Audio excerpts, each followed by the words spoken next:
Saya waktu ditabiskan memilih moto ikutlah aku. Ya.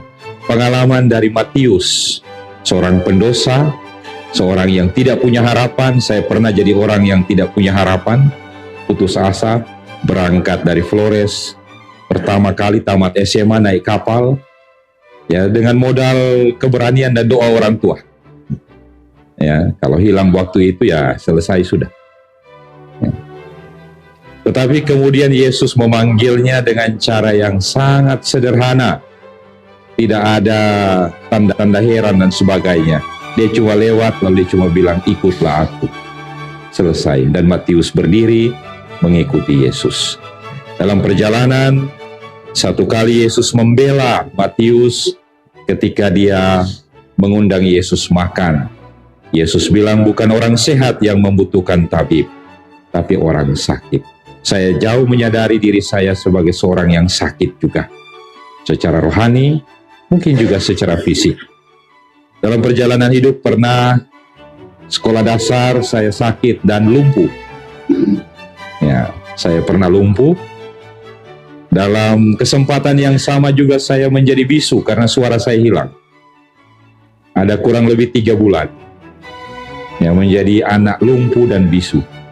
Sehingga kalau ada bacaan tentang orang lumpuh dan bisu, saya pernah rasa. Ya.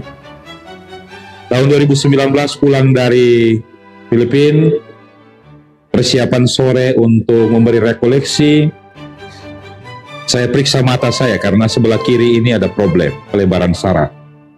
Rupanya salah ditetes, sehingga saya juga nyaris buta. Ya. Dalam kesempatan itu saya sudah mempersiapkan diri untuk menjadi pastor buta. Saya sudah pikir nanti kalau buta saya akan buat apa, supaya, karena saya punya umur masih muda, saya ingat. Tidak putus asa, saya bilang saya akan belajar, karena waktu saya di Manila, ada seorang wanita yang membaca sangat luar biasa, jauh lebih baik dari siapapun, dalam bahasa Inggris maupun bahasa Tagalog. Bahkan dia tahu bahasa Indonesia, tapi buta. Ya. Jadi saya sudah mempersiapkan diri, saya tetap masih bisa jadi orang baik. Dan saya sudah mulai memikirkan di mana saya akan tinggal, karena waktu itu menjelang ulang tahun juga. Tahun ini mudah syukur kepada Allah tidak ada, karena banyak umat mendoakan Pak. Ya. Menjelang ulang tahun penglihatan saya kembali. Saat sementara nonton TV, saya sudah bisa membaca lagi tulisan yang kecil di bawah. Sebelumnya sama sekali tidak bisa. Ya. Maka dari pengalaman-pengalaman ini, secara fisik, secara rohani, saya juga bukan orang yang sehat. Saya butuh tabib. Saya butuh Yesus. Karena itu, tadi pagi ketika ibu saya mengucapkan selamat dan bilang, jadilah gembala yang baik bagi umatmu, saya berharap saya menjadi gembala seperti yang saya rindukan. Saya butuh tabib untuk hidup saya. Mudah-mudahan saya juga bisa menjadi penyembuh bagi orang lain.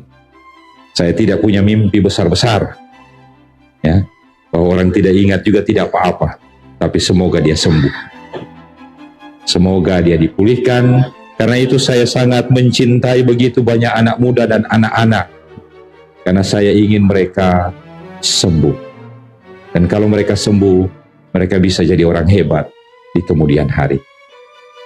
Dan saya yakin ayah saya yang walaupun tidak melihat, tidak menyaksikan, dan 1-2 keluarga yang sangat dekat secara emosional yang tidak juga bisa berkesempatan yang sama, pasti yakin kita semua, termasuk saya, bisa jadi orang baik dan hebat.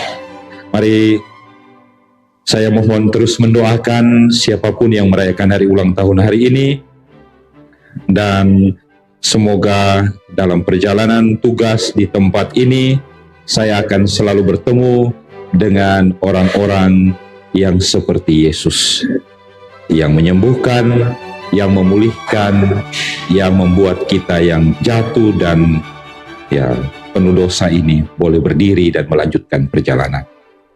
Saya kira itu yang saya ingin harapkan, dan mari kita satukan itu dengan mohon berkat Tuhan lewat perayaan Ekaristi ini.